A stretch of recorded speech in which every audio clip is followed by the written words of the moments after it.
솔직히 러시아의 침공은 규탄받아야 할 사실이지만 그것과 별개로 한국의 안보 현실을 고려해야 합니다.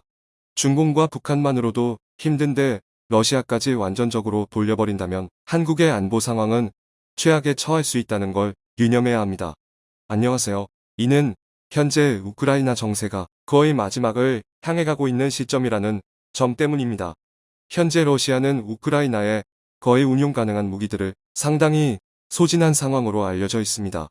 미 국방부에서는 약 7에서 80%의 무기를 투입했고 나머지는 재래식 무기 혹은 첨단 무기뿐이라는 것인데 실제 러시아는 금주 5대4의 극초음속 미사일을 발사해 민간 지역 쇼핑몰 등을 폭격했다고 전해집니다. 이에 대해 러시아 소식통은 더 이상 서방이 이 전쟁에 손을 대면 안 된다는 경고의 메시지를 보냈다는 것인데 긴잘 극초음속 미사일은 핵탄두가 장착 가능하기 때문에 일종의 핵공격을 암시했다는 것입니다. 러시아는 개전 초기부터 지속적으로 서방이 참견하면 그 어느 곳이던 핵무기를 발사하겠다 으름장을 놨고 전쟁 중반쯤에 러시아 외무장관 세르게이 라브로프는 핵전쟁의 위협이 매우 커졌다고 경고했습니다. WSJ에 따르면 푸틴이 일으킨 전쟁 때문에 냉전 종식 후 30여 년간 봉인됐던 핵이라는 위험한 망령에 고삐가 풀리고 있다고 보도했습니다. 핵 망령은 핵전쟁 자체의 위험뿐 아니라 냉전 시대에나 썼던 국내 정치 도구로서의 핵 협박이 부활하고 핵무기를 손에 넣고자 하는 국가들이 대거 등장하는 국면을 통칭한다고 WSJ는 설명했습니다. 특히 이러한 주장이 더욱 힘을 싣고 있는 것은 우크라이나 전쟁의 수렁에 빠진 러시아군이 전세를 뒤집으려고 소형 전략 핵탄두 등을 이용한 핵 공격을 감행하는 것이 꼽히고 있습니다. 이는 미소련 냉전 시대에나 보던 협박 수단인데요.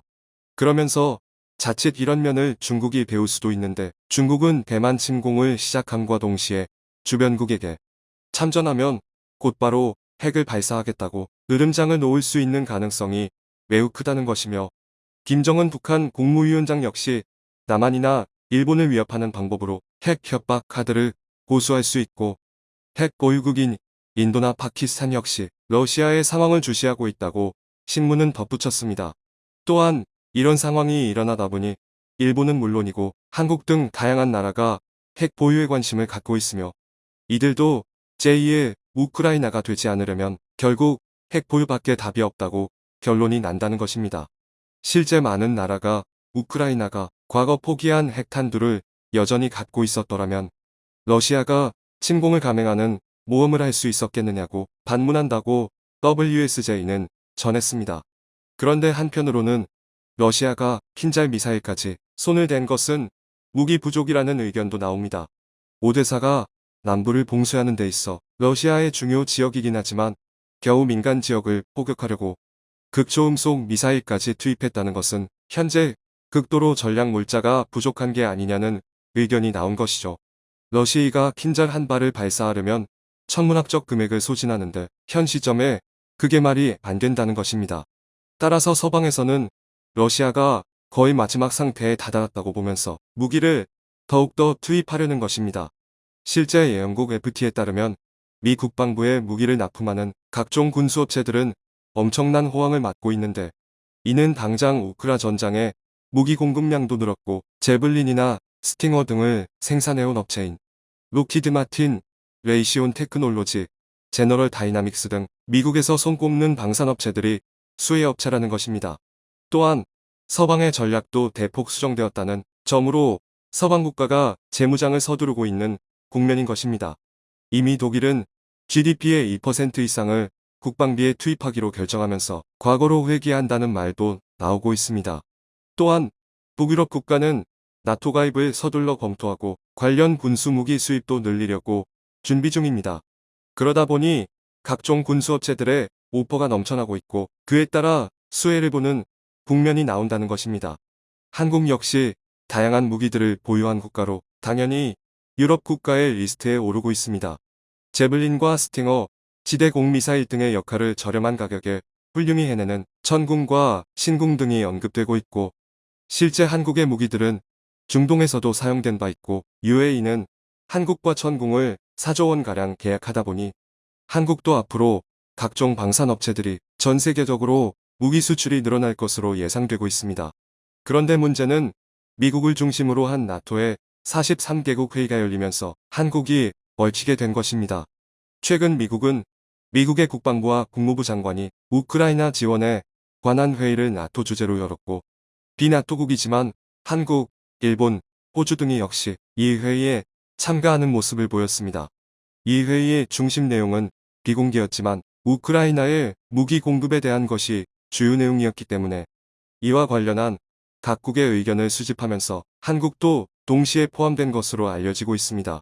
특히 한국은 최근 비나토국이지만 나토의 사이버방위센터 멤버로 정식 포함되었습니다. 또한 나토와는 파트너 관계로 군사훈련으로 수차례 진행한 바 있기 때문에 관련 회의에 참여한 것인데요. 그러나 문제는 한국은 앞서 우크라이나에 관해서는 살상 무기 공급을 하지 않겠다고 밝힌 바 있습니다. 그런데 재차 이런 문제에 한국에 포함되면서 미국 중심의 강대국의 무기 제공 압박이 또다시 등장한 것입니다. 일각에서는 미국 하나만으로도 충분한데 왜 굳이 한국을 재포함해서 무기 공급을 논하냐는 말이 나오고, 실제 앞서 미국의 군수업체들이 호황인데다가 최근 생산량도 늘리겠다고 발표해 놓기까지 했으며, 여기에 유럽과 나토에서도 힘을 합치면 굳이 한국이 필요하지 않을 거라는 의견이 등장하고 있는데요. 그런데 막상 한국에 압박이 들어오면서 비나토국이나 무기 지원에 대한 적극 검토국에 포함된 것입니다. 바로 그것은 의외로 현재 미국이 일부 무기가 매우 생산이 부족한 상황이라고 전해지고 있습니다. 미국은 우크라이나에 만여 개의 제블린을 공급했는데 이는 매우 비정상적인 공급 수량이라고 전해지는데, 이번 전쟁에서 러시아가 기갑부대를 중심으로 탱크를 밀고 들어와서 제블린이 매우 필요한 상황이 됐고, 실제 전선에서 제블린은 수십 배 비싼 러시아 탱크를 매우 효율적으로 파괴하는 장면이 나온 것입니다. 이에 미국은 아낌없이 우크라이나에 가장 필요한 무기를 거의 무제한에 가깝게 공급하게 된 것입니다. 그런데 문제는 아무리 미국이라도 현재 몰려있는 공급망 부족 사태를 피해갈 수는 없는 것이었습니다. 미국의 자동차 업계는 반도체 부품으로 인해서 리드타임을 거의 1년 이상 가져가고 있는 상황으로 바로 탈 수 있는 중고차가 신차보다도 더 비싸게 시장에서 형성되어 있는 비정상적 국면입니다. 제블린이나 스팅어와 같은 군수용품도 내부에 반도체가 들어가다 보니 생산이 불가능한 것입니다. 이들 업체는 생산량을 늘리겠다고 발표는 했으나 정작 부품이 없어 매우 회의적이 된 상황인 것이죠. 그러나 현재 상황은 러시아가 거의 그로기 상태에 몰리기 직전으로 마지막 힘을 모아야 하는 상황입니다. 따라서 매우 중대한 국면에 다다르면서 미국을 중심으로 한 나토에서 무기를 구하고 있는 것입니다. 그 와중에 세계 군사 국가 5위권에 랭크되어 있는 한국에 적극 압박을 펼치는 양상이 나오는 것이죠. 그러면서 미국, 국방부는 무기 제공을 부담스러워하는 국가들에게 3자 제공 방식을 담당하겠다고 말합니다. 미국이나 유럽에 한국과 같은 국가가 무기를 제공하면 이들이 우크라이나에 무기를 집어넣겠다는 것입니다. 그것은 직접 제공이 아니기 때문에 한국 입장에서는 선택할 수 있는 좋은 옵션이라는 의견입니다.